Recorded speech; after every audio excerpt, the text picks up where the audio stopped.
Okay, right into some weird time when all of a sudden Raw seems to be good 2 weeks in a row. We begin with Daniel Bryan in the ring. Kind of decent promo. I don't like the fact they're going to go with the people doubt me because I'm small gimmick.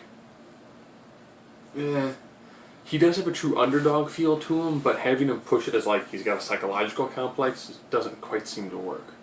So this ends up being his third match against Orton. The match last week on Raw, great. The match on SmackDown, good. Not as great as on Raw, but so they're both 1-1 in this match. The pivotal rubber match. This match ends in a double DQ, which then kind of makes Bryan go, I want a match with Orton. If I can't hit Orton, I'll take Brad Maddox. Vicky makes a match. Other people were like, he doesn't deserve a match, he's too small, he's too puny, it doesn't work. Okay? That was Vince. H comes in and I was like, no, he's a good wrestler, he deserves the match. But let the public decide. And then it being a street fight, lumberjack match, and a third option. So, they go with a street fight. This is your main event. So I'm going from the beginning, the bits and pieces, then the end of Raw. And these two guys whoop the ever-living daylights out of each other. So they showed how great a street fight can be when it's a PG. He's got the yes lock, or the no lock, or the lapel lock, whatever they decide to call it this week, on Orton. Orton can't make it to the ropes, and it's a street fight, so it doesn't matter. He gets the ropes, there's no break. He gets a kendo stick. And he begins to wail on Daniel Bryan with the kendo stick. They do more back and forth moves. Daniel Bryan gets locked in again. Orton goes for the kendo stick. He's trying to hit Bryan with it. Bryan then incorporates the kendo stick into the lapel lock. And Orton taps. Great match, vicious match. And then Orton shakes his hand after the match. So very, very solid. Cena came out and cut a promo about how much the title means to him, yada, yada, yada, no big deal. Mark Henry comes out, cuts a promo about how he tricked everybody into believing that he was retiring. Decent promo, called everybody sheep. Not a bad promo. Hyping their match, their upcoming match. Alberto Del Rio had a solid match with Jericho, which would make sense. These two guys are almost tailor-made for each other. Great back and forth. Good reversals out of each other's finishers. Nice, solid, good in-ring work. Ends with Ricardo doing a run-in and attacking Jericho because he's got the walls of Jericho on Del Rio. So now there's a two-person beatdown where it's Del Rio and Ricardo beating down Jericho. Then Ziggler comes down, lays out Del Rio, and then lays out Jericho. Okay. Good match, solid match. Ryback took on the Great Khali. Ryback won. Ryback's in the back complaining about how he deserves a match against John Cena. Jericho goes back and talks about he deserves a match for the World Heavyweight Championship.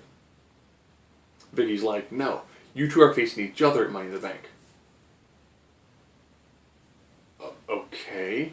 So I guess Jericho's going to need to muster all of his abilities to really put on a solid match with Ryback. CM Punk finally got to talk to Paul Heyman about the attack by Brock Lesnar. Nice match, it was a nice promo, solid promo.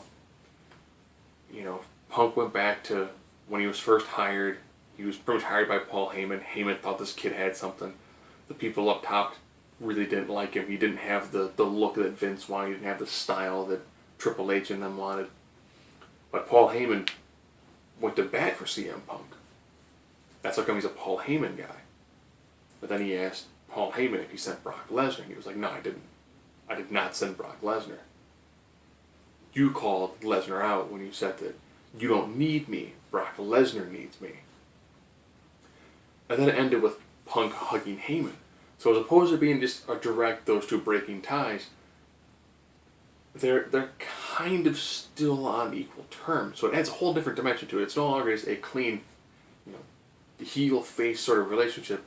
It's got a nice gray area, which, if he has good creative, can really work with. Which then led to the match that CM Punk had against Darren Young.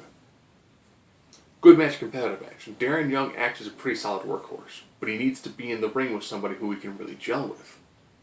So CM Punk wins by the Anaconda Vice. and then Titus O'Neil comes in. So 2-on-1 beatdown. And then Curtis Axel comes on and makes the save. So next week, CM Punk and Curtis Axel are going to take on the Primetime Players.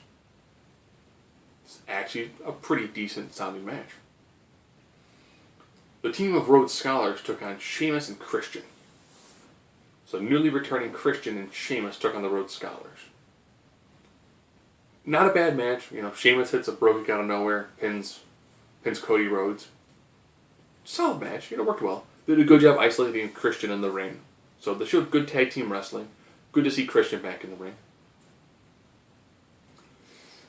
Caitlyn continued her feud with Oksana in a really kind of awkward match, because they showed footage from SmackDown where Oksana made fun of Caitlyn, which is hard to do since her Lithuanian accent doesn't translate very well and she's not mic'd up. So a decent amount of back and forth. Then AJ came down dressed kind of like Caitlyn. Funny story, my buddy and I, we watched Raw last week, and we made this joke about how I should probably try to cross-dress and do little vignettes for the Divas show. Because I've got enough nerdy things so I could easily do an AJ impersonation with just a bad wig and like a midriff bearing shirt. And I could do one for Caitlyn with her tiny, bizarre arms with her T-Rex style body. And then seeing AJ come out with, her black hair and a blonde wig on top. It was actually pretty entertaining. It went on for a little bit too long, but at least the Divas did something. And Caitlyn, of course, hit her weird double leg takedown spear finisher. Not quite a spear. I think spear, I'm thinking Goldberg, I'm thinking Edge, I'm thinking the Gore from Rhino. This is more like a running double leg takedown. It doesn't quite have that impact of a true spear, but interesting to see those two actually continue their feud.